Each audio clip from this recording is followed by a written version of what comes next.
We weren't in a rush. That's the part that always gets me. It was a quiet evening, the kind where the radio hums softly and the world seems to slow down just for you. I remember my hand resting on the wheel, my wife laughing beside me, her head tilted slightly toward the window, cheeks lit up by passing streetlights. We were driving home from a dinner with friends. No kids, no noise, just the way we liked it. Or thought we did.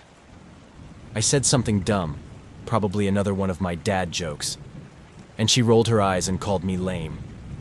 We both laughed. It was the kind of night that makes you think everything's all right. The kind of night that fools you into believing the world's a safe place. Then she screamed, "Stop!" I slammed the brakes so hard the tires cried out across the asphalt. Her arm shot out across my chest like a seatbelt, eyes wide with a kind of fear I'd never seen in her before. And then, silence. There, right in the middle of the road, under the eerie orange glow of the street lamp, sat a baby boy, alone, barefoot, smiling, not crying, not afraid, just sitting there. He looked up at us like he knew us, and then he giggled, a light, airy giggle that didn't belong to the moment. Then he raised his arms toward the windshield. I think he wants us to pick him up," I said, barely believing the words. My wife didn't move. Her eyes were locked on him. "This doesn't feel right," she whispered. But something pulled at me. Not curiosity, not pity. Something deeper, like recognition, like belonging. I stepped out of the car. The cold hit me first, sharp and sudden. I hadn't noticed how cold it had gotten. He was still smiling, his little hands reaching for me like I was late coming home from work. I bent down, scooped him up, his body warm, heavier than I expected. He nestled against me instantly, silent. Not a sound, not even a whimper. "Just for tonight," I told her. "We can't leave him here." She hesitated, then nodded. Just once. We drove home in silence, the baby between us, wide-eyed and calm. No cries, no fuss, just soft, rhythmic clapping. Every time I glanced at him through the rearview mirror, he was smiling, like he knew something we didn't. We got home late. I laid him down on the couch with a spare blanket. My wife stood at the bedroom door, staring. "He hasn't made a sound," she said. I nodded. "He's probably tired." She didn't answer, just walked away slowly. I stayed up for a while, watching him sleep, that same strange smile still on his lips. And as I turned off the lights and finally slipped into bed, I remember thinking something that should have scared me right then and there. It already feels like he's ours. It's strange how quickly a routine can form. Even stranger when it forms around something you never expected to have. We didn't know his name. We never heard a cry. And yet, somehow, he fit. He sat quietly in the corner of the living room the next morning, legs out, back straight, little hands resting in his lap. His eyes followed every movement I made, blinking less than any child should. And when I smiled at him, he clapped, slowly, silently. "He's not normal," my wife said, arms crossed tightly as she watched from the kitchen. I poured him a small bowl of oatmeal, half expecting him to reject it or make a mess. But he just opened his mouth, bite by bite. Not a sound, not a spill. "He's a good baby," I said, maybe too quickly. "Maybe he's just quiet. He hasn't made a sound since we picked him up. No crying, no babbling, nothing." I looked down at him. He looked up at me. That same calm expression, that same small smile. Later that day, I held him while watching a movie. He didn't squirm, didn't even blink much. Just sat there, perfectly still, like he belonged. I caught myself whispering, "I think I love you already." My wife didn't say much the rest of the day. That night, as we got ready for bed, she finally said it. "We have to report him. Someone's missing their child. This isn't right." "We will," I said. "Tomorrow." "You said that yesterday." I don't want them to take him away yet. Not if it means sending him somewhere worse." Her face tightened. "We don't know anything about him. He's harmless." She stared at me, her voice low. "Are you sure?" We argued in hushed voices while the baby sat in the hallway, watching us. Eventually, we went to bed without resolving anything. I fell asleep fast. But she didn't. She told me about the dream the next morning. She said it felt too real to be a dream. In it, she saw a woman, faceless and trembling, stepping out of the woods and placing the baby gently on the center of the road. Then the woman walked backward, disappearing into the trees. The baby just sat there and smiled. She woke up in a sweat. The bedroom was cold. The door creaked slightly. She turned, and there he was, standing in the doorway, in complete darkness, smiling, not moving, just smiling. She didn't scream, didn't move, just stared back until he slowly, silently sat down and leaned his head against the doorframe like he was listening to her breathing. By the time she nudged me awake, he was gone. We found him curled up on the couch again, like he had never moved, but we both knew he had. That morning was good. I know how wrong that sounds, knowing what I know now. But back then, it was the kind of morning I hadn't felt in years. The baby, our baby, I caught myself thinking, sat between us on the living room rug, clapping his hands as we made faces and silly noises. My wife even laughed. I got a photo of it. Her head thrown back mid-laugh, sunlight through the blinds cutting stripes across her face. The baby was reaching for her in that shot, reaching and smiling. We spent the morning playing, took more photos, dressed him in one of my old t-shirts, tied into a little knot. We even talked about names. That's how deep we were falling. "We should probably call someone today," she said once, brushing his hair to the side. "Yeah," I replied, already distracted. "Later, though." We didn't. By noon, it felt like he had always been with us. Every giggle, every wide-eyed stare, he drew us in. His silence wasn't strange anymore. It was peaceful, easy. But my wife noticed something first. "He never stops watching us," she said. I turned. He was on the floor, chewing softly on a blanket, eyes locked on me. "I mean it," she whispered. "Even when I leave the room, I feel him watching." I tried to laugh it off, but later that afternoon, I tested it. I walked behind him, slowly, silently. His head didn't turn, but his eyes shifted, still watching me, like he already knew where I was.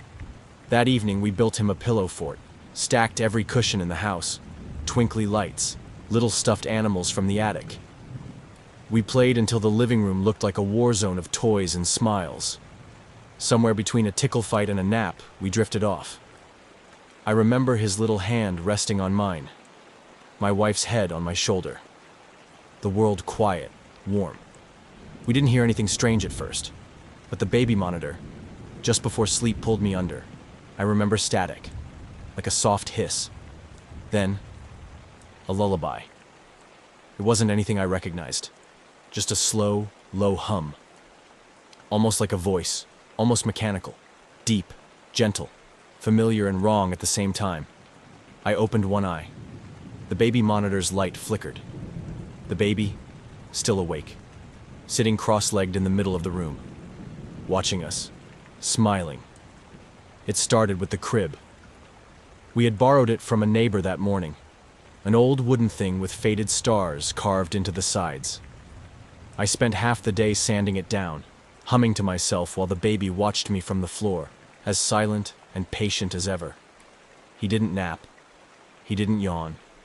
He just stared, those eyes like two glass marbles tracking every motion. At one point, I looked away, then back again, and he was already sitting inside the crib. No sound, no movement, just there. I laughed. Told my wife he must be quick on his feet. She didn't laugh back. That evening, I noticed something odd. I was brushing my teeth, humming a tune I didn't recognize, probably something from the baby monitor, and when I looked up at the mirror, I saw myself blink. A moment after I had. Like a lag in a video call. I waited, moved my hand. My reflection hesitated, then snapped into sync. I stepped back, rubbed my eyes, laughed it off. The lights in the hallway flickered when I walked out. But that was probably just old wiring. That's what I told myself anyway. My wife didn't talk much that day. She mostly watched us, with a look I couldn't quite place. Not anger, not fear, something deeper, like mourning. She pulled me aside around dusk. Her hands were cold. "He never sleeps," she said. "I sat up last night. Every hour. He just sits in the crib, eyes open, watching the corner." "Babies have phases," I said, though the words felt rehearsed. She didn't blink. "He watches corners, not people. Like something's there." I shrugged. "Maybe he's looking for his mom." Her eyes narrowed. "I think we are his parents now. At least you think so." That made me angry. I didn't show it, but I felt it rise in me, fast and irrational. I remember clutching the crib rail later that night, whispering, "You're safe now, son," as he stared past me, unblinking. Our son. That's what I'd called him, without thinking. And I meant it. She found the mirror that night. It was the small one in the upstairs bathroom, an old square frame with speckles of rust around the edges. I was downstairs when I heard her scream. Not loud, but sharp. Like something sudden and real had struck her. I ran up, 2 steps at a time, and found her just standing there. Pale, eyes wide. "What happened?" I asked. She didn't answer, just pointed. In the mirror, her face, it wasn't hers. It was her, yes, but wrong, twisted, as if her mouth had been smiling too wide for too long. And behind her, near the bathroom door, was the baby. Not standing, not sitting, floating, inches off the ground, and smiling. When I turned around, he wasn't there, but the reflection lingered a second longer than it should have. That night, everything fell apart. We tried to leave. I don't even remember why we waited so long. Maybe we thought we could control it. Maybe we thought he'd leave on his own. But that night, as the wind howled and the moon disappeared behind thick clouds, we packed a bag. No plan. Just escape. The front door wouldn't open. The lock twisted, but nothing moved. Deadbolt wouldn't budge.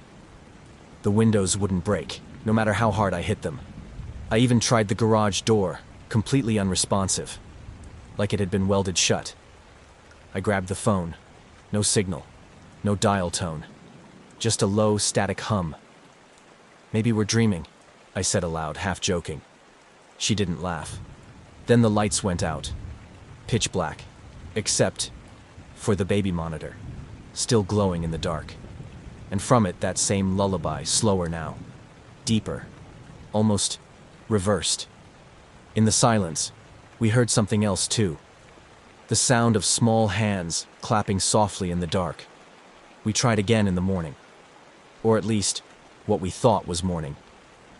The clocks worked, but the light outside never changed. Just a gray, cold stillness. Like the sky had forgotten how to move. We gathered our things. Again. This time, less careful, less hopeful. My wife reached for the front door. The handle turned, but the door opened into the hallway. Our hallway. She screamed. She tried again. Different door. Same hallway.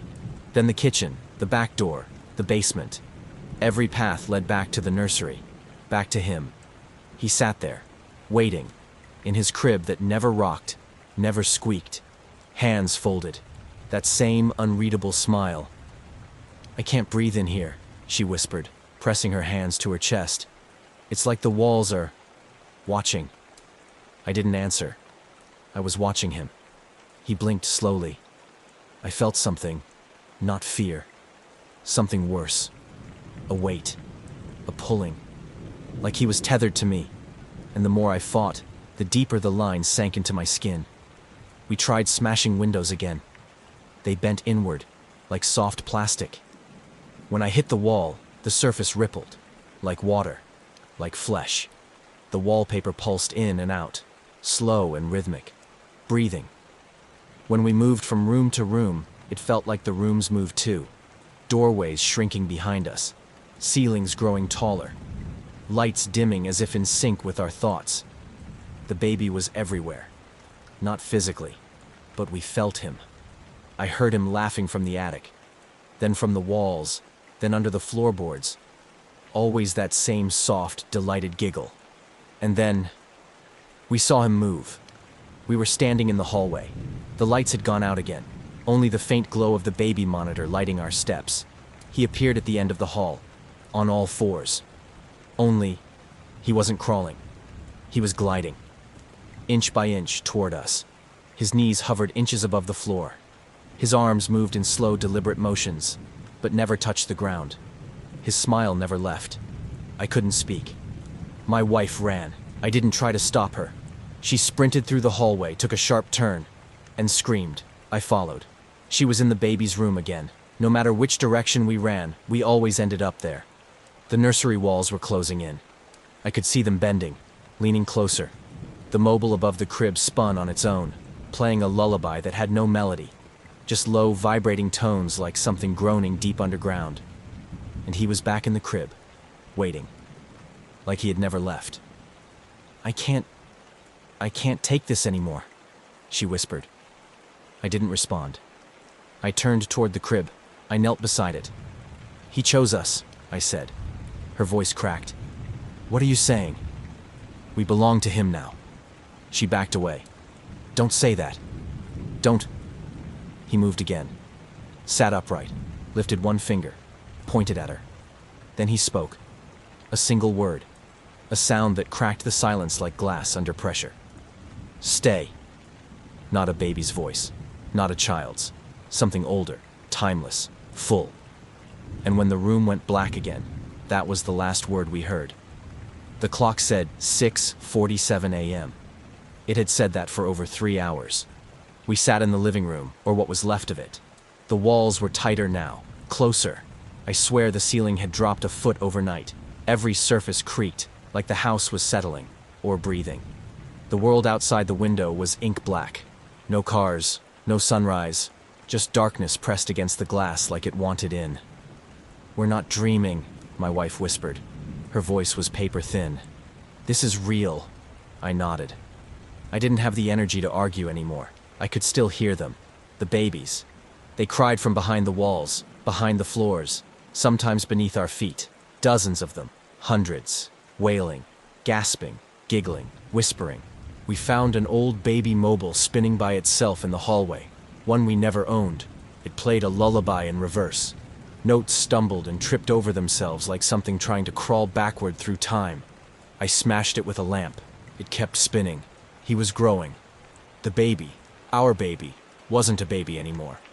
His face was changing, subtly but fast, his limbs longer, his fingers thinner.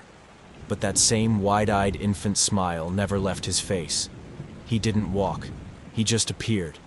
Sometimes in doorways, sometimes in mirrors, sometimes in the same room, in 2 places at once.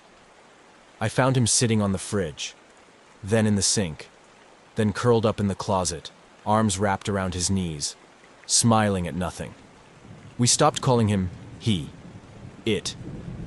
It was more honest. I tried burning the crib, tossed it into the fireplace, doused it in whatever I could find. Lighter fluid, vodka, hairspray. The flames roared, the smoke thickened. But when it cleared, the crib was still there, untouched. We tried smashing mirrors, blocking doors, taping crosses to every wall. We screamed, fought, pleaded. My wife tried chanting a prayer her grandmother once taught her. Her voice cracked mid-verse. Something laughed from inside the pipes. At some point, I heard my own voice in the baby monitor. It was whispering things I never said, things I didn't want to understand, promises I didn't remember making. I covered my ears. The house stretched around us. Doorways led nowhere. Hallways curved in on themselves like a maze built by something that had never seen a house before. My wife tried the front door again, her knuckles raw from pounding. This time, it opened. Only a crack. And through it, we saw it. Light. Real, golden light. sunlight bleeding through a break in the black sky like the world was remembering how to breathe. We didn't ask questions. We ran. We left everything. The toys, the crib, the photos. We didn't even look back. Just before we stepped out, the baby, it, appeared in the hallway behind us. It was taller now, pale, still smiling. Its head tilted. One last giggle. Software slow. The door slammed shut behind us. We collapsed on the driveway, coughing, crying, watching the sun rise for the first time in what felt like years. Birdsong returned. The wind felt real again. We didn't speak for hours, but we knew what we had to do. We had to go back, to the place where it all started. We were hollow by the time we made the decision. Not brave, not hopeful, just emptied by the nightmare we had lived through. There was nothing left inside us except the instinct to return him, like something ancient had been borrowed too long. The baby, if that's even what he still was, lay silent in my wife's arms. He hadn't spoken again since the night he said, "Stay." He hadn't moved either. Just sat in her lap, small and calm, that eerie little smile never leaving his face. But his presence filled the car like a fog. We didn't speak as I drove. Every mile felt heavier than the last. It wasn't just the weight of exhaustion. It was guilt, terror, and something else I couldn't name. We reached the road just before dawn. It was exactly how I remembered it. The cracked asphalt, the lonely stretch of trees, that single flickering street lamp still standing guard over the spot where we first saw him, the same patch of pavement where our lives quietly unraveled. We parked in the same spot and stepped out. The world was cold, windless, silent in a way that felt wrong, like the earth itself was holding its breath. I opened the back door, and my wife gently stepped out, cradling him like something precious and dangerous all at once. She didn't say a word. Neither did I. We just walked him to the center of the road, right where he had been when we first found him. He was still smiling, still watching us with those big, unblinking eyes. She knelt down slowly and placed him on the ground. He sat up on his own. He giggled, soft and short, like a goodbye only he understood. Then, still smiling, he clapped his tiny hands once, twice, and then, nothing. His eyes closed. His body slumped slightly forward, and the smile faded. For the first time since we found him, he was truly still. We didn't wait. We didn't check if he was breathing. We didn't dare. My wife stood and walked back to the car without looking over her shoulder. I followed, barely aware of my own legs moving. The moment the doors shut, I started the engine. The wheels screeched against the pavement as we pulled away, faster than we ever should have driven. The road ahead blurred through tired eyes, and behind us, the sky slowly lightened, streaks of soft gold tearing through the fading darkness. A few minutes later, my wife finally looked back through the rear windshield. Her breath caught in her throat. "He's gone," she said. I looked too. The road behind us was completely empty. No baby, no blanket, no sign of anything. There weren't even footprints in the thin layer of morning dew on the pavement. It was as if nothing had ever been there at all. Just empty road. Silent. Still. I drove in silence, heart pounding with a dread that hadn't lifted. The house was behind us. The baby was gone. The curse, or whatever it was, seemed to have broken. But something inside me kept asking the question I couldn't push away. If the baby was gone, then what did we take home? And in the back of my mind, another whisper followed.